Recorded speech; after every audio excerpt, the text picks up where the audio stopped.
We have reached our last session discussing about the banking industry sector, the review and the outlook with UBS. This is MNC Business Special Dialogue. Mr. MACKAY, well, when we try to project or predict 2015 ahead, what major challenges, according to your view, will face the banking industry, and more specific, for the years to come? How will actually UBS, in this case, re-strategize its way?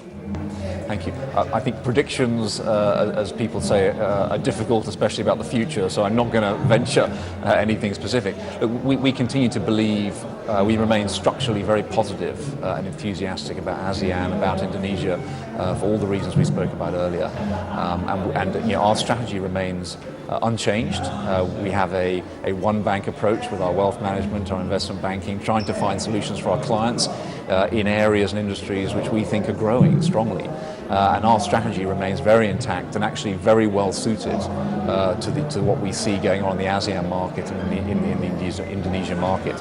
So we expect many years, hopefully, of profitable growth in the region, and we hope to be helping the governments, the corporates, and the entrepreneurs finance and manage their way through that.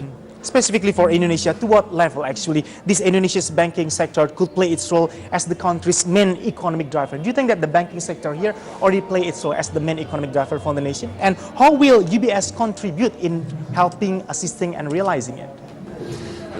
The banking sector has to really, its first job is to facilitate the strong growth and demand in the economy. There is strong growth for loans.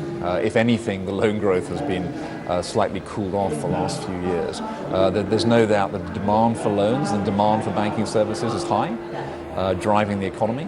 And the banking system has so far been strong enough to perform that function.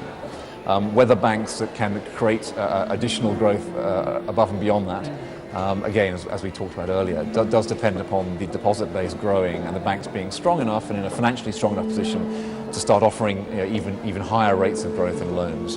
I think in terms of banks like ourselves that really specialize more in providing advice and solutions, intellectual capital rather than balance sheet capital, the continued growth is going to present a lot of opportunities. There are a lot of exciting businesses. We've taken a number of very interesting businesses to the public markets and raised capital for Bluebird, Matahari, Mitra Kelawar. There are a number of very interesting businesses which we hope to be able to help raise capital as well. It will be fair to say and conclude basically that UBS already has a reputable in terms of providing the best services quality can be offered to Indonesia. Now, how will you maintain this regarding this kind of human capital and the talent inside UBS itself? Very good question. The recruitment, retention and motivation of the talent base, our employees, is critical. It's one of the things we take most seriously. I think anyone embarking on a career in banking these days wants to know that a firm really takes training and development very seriously. We have the very famous UBS Business University in Singapore, which is the former command house where Admiral Lord Mountbatten used to reside many, many years ago. And it's a magnificent testimony to how seriously we take the ongoing training. And we train at all levels throughout the bank. Mr. Stuart MACKAY, you are the Managing Director for Strategic Client Coverage Asia, UBS. Thank you so much for your time. Best luck for your project. Best luck for UBS. Appreciate for your time. Thank you.